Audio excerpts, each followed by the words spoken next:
Hey you guys, today we're looking at a Synology DVA3219.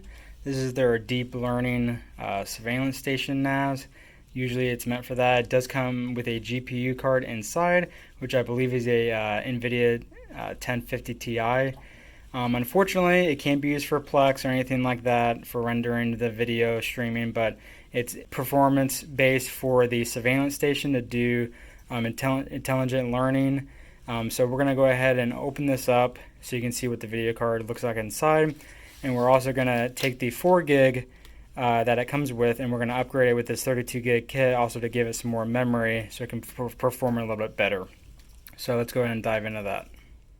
Alright, we went ahead and removed the top cover, and you can see on the back here before we get into the video card, we have 2 eSATA ports, we have the 2 USB 3.0s, and then we have 4 1 gigabit NICs, which is usually standard in the better NASs, a serial port, and then our power cord, of course.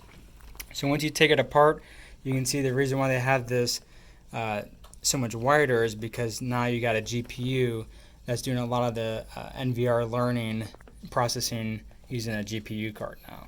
And you can see there's video outputs here, but they're not utilizing that in the back. So it's probably disabled, but it would have been nice if they would have open up one of these slots so you could plug in an HDMI so then you could stream your cameras to the TV or something, so you don't need another device to do that with. But it is what it is. So now let's go ahead and do our memory upgrade. Definitely a big fan of the new NASs for sure, because they have the memory upgrades on the bottom now, just like the DS1819 Plus that I did in another video. So we just undo those 2 screws, take the panel off. We're taking our 4 gig DIMM out of here. Take that 4 gig out. We have the, I'm a big fan of the Crucial kits. This is a Crucial 32 gig DDR4. We're going to take them out and you just slide it in there, just like so.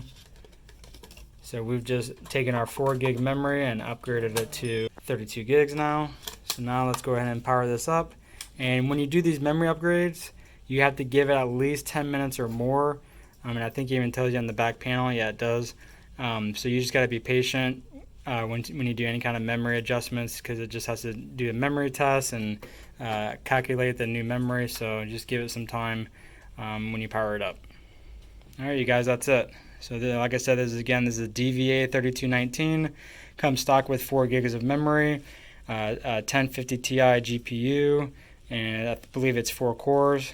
And you can easily upgrade your memory to 32 gigs to get better performance out of it, especially if you do a lot of the deep learning rules for the video cameras.